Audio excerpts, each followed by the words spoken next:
Hello friends, नमस्कार। आप सबका हमारे YouTube channel Ram classes for B Ed में स्वागत है।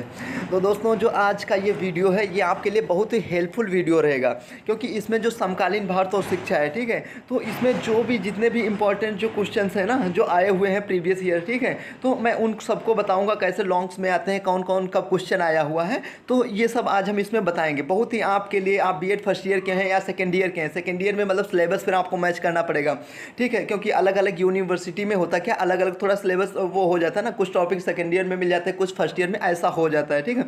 तो ये अगर सीसीएस यूनिवर्सिटी से आप, तो ये तो आपके लिए मतलब आपका ही है, सब समझ लीजिए, फर्स्ट ईयर वालों का।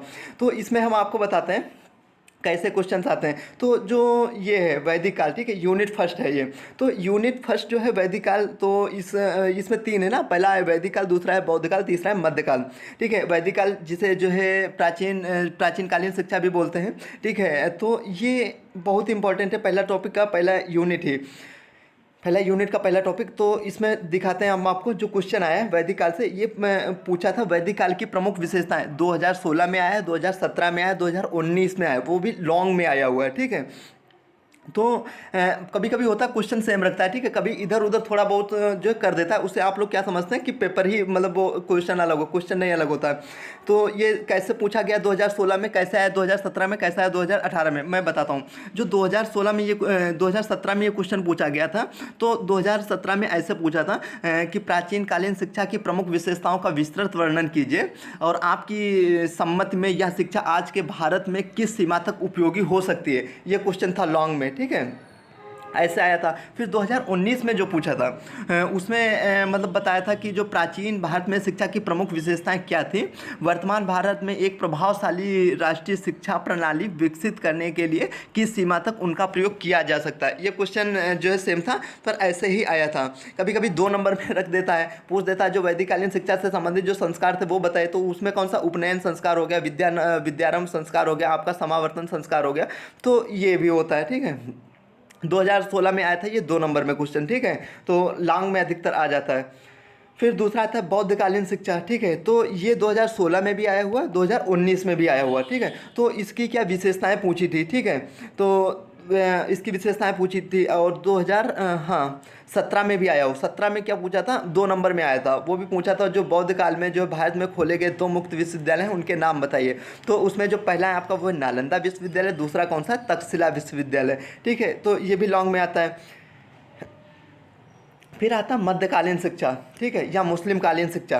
तो ये क्वेश्चन 2016 में आया, 2017 में आया, 2019 में भी आया है, ठीक है, लेकिन लॉन्ग में नहीं, मतलब लॉन्ग में तो वैसे रख दिया तो आ जाता है, पर कभी कभी 2 नंबर में भी आ जाता, वैसे भी आ जाता।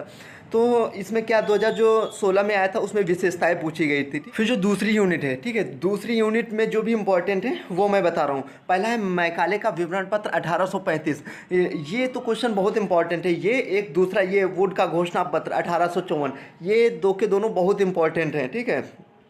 ये 2016 में आया हुआ, 2019 में भी आया हुआ, ठीक है। और ये 2 नंबर में भी एक बार आया था, उसमें पूछ दिया था जो फिल्ट्रेशन थ्योरी है, जिसे जो है छनाई का सिद्धांत भी बोलते हैं, निस्पंदन सिद्धांत। तो ये किसने दिया था, 2 नंबर में आया था, शायद 2016 हो या 17 कुछ ऐसे ही एक में आया था। तो उसमें पूछा था ये किसने दिया, तो ये लॉर्ड मैकाले ने दिया था। ऐसे भी पूछ लेते हैं कभी कभी, ठीक है, या आपसे बोल सकते हैं कि जो मैकाले का विवरण पत्र है वो कब आया था, तो 1835। ऐसे भी क्वेश्चन 2 नंबर में पूछ लेता है। पर ये लॉन्ग में भी आए। इसमें क्या पूछा था, जो रिपोर्ट है जो मैकाले का विवरण पत्र है 1835, उसकी जो प्रमुख मुख्य सिफारिशें थी वो क्या थी, उनको आप बताइए, ठीक है, और उसका जो शिक्षा पर क्या प्रभाव पड़ा था, ठीक है, वो बताइए। एक दीर्घकालीन प्रभाव, एक जो है अल्पकालीन मतलब होता है, ठीक है। तो ये दोनों थे, तो वो भी बताना था, और प्रमुख सिफारिशें भी पूछा था। तो अधिकतर जो हमसे इसमें पूछता है वो सिफारिशें ही पूछता है, सिफारिशें या सुझाव, ठीक है, उद्देश्य सिफारिशें सुझाव, ये तो बिल्कुल याद ही कर लेने। फिर वुड का घोषणा पत्र 1854, या ठीक है, ये लॉन्ग में भी क्वेश्चन आया हुआ है, वो भी लॉन्ग में था।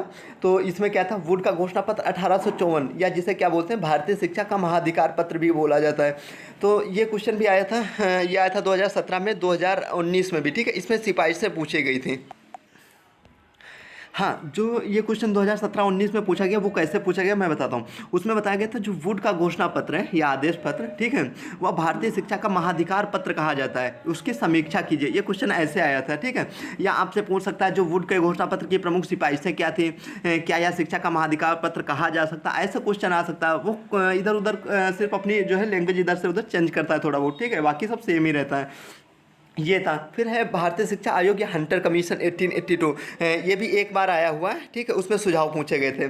उसके बाद में आता भारतीय विश्वविद्यालय अधिनियम, ठीक है, 1904 या लॉर्ड कर्जन की शिक्षा नीति 1904, ये 2019 में क्वेश्चन आया हुआ है, ठीक है, इंपॉर्टेंट क्वेश्चन है। इसके बाद में जो बेसिक शिक्षा है, ठीक है, व्यवहार्यता शिक्षा, ठीक है, तो इसके सिद्धांत 2019 में पूछे गए, बहुत ही इंपॉर्टेंट ये टॉपिक, बहुत ही इंपॉर्टेंट। पहला लॉर्ड मैकाले का विवरण पर, दूसरे पे क्या था, वुड का घोषणा पत्र, और फिर बेसिक शिक्षा, ठीक है। वैसे तो ये सबके सब इंपॉर्टेंट है, पर ये जो कुछ है वो बहुत ही ज़्यादा इंपॉर्टेंट है, ठीक है। फिर सैडलर आयोग, ठीक है, तो सैडलर आयोग या कलकत्ता विश्वविद्यालय आयोग 1917 से 1919, ठीक है, इसकी सिफारिशें पूछी गई हैं 2019 में, ठीक है, बहुत इंपॉर्टेंट है। फिर सार्जेंट रिपोर्ट, ये भी पूछा गया एक बार 2016 में, ठीक है, सार्जेंट रिपोर्ट की मुख्य सिफारिशें क्या थी, इसके सुझाव वगैरह, तो ये आया था क्वेश्चन।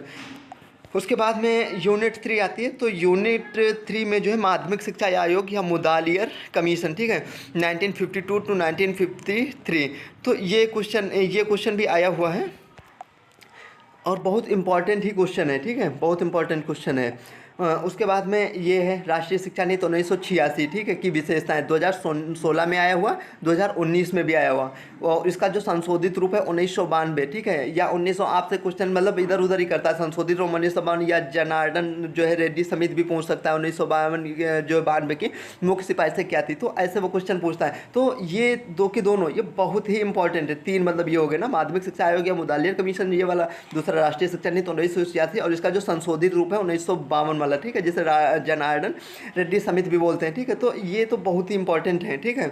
उसके बाद है जो राष्ट्रीय पाठ्यचर्या की रूपरेखा NCF 2005, ये भी बहुत ही इंपॉर्टेंट है, क्वेश्चन यहाँ से तो आते ही आते हैं। हाँ, फिर आता है यूनिट 4, ठीक है, तो यूनिट 4 में क्या है, अपयोग एवं अवरोधन, ठीक है, यहाँ से तो आता ही है क्वेश्चन, ठीक है। ब्लैक बोर्ड योजना यहाँ से भी, इसमें क्या 2017 में भी आया, 2018 में भी आया। फिर सर्व शिक्षा अभियान मोस्ट इंपॉर्टेंट, ठीक है, तो ये भी 2018 में आया, 2019 में आया, ठीक है। फिर माध्याह्न भोजन कार्यक्रम, ये भी 2016 में, 2019 में। ये जितने मैंने क्वेश्चन बताए ये बहुत ही इंपॉर्टेंट क्वेश्चन है, ठीक है, जो आते ही हैं, समझ लो, ठीक है। तो इतना ही अगर तैयार हो गया तो बहुत अच्छे से पेपर हो जाएगा, ये समझ लीजिएगा।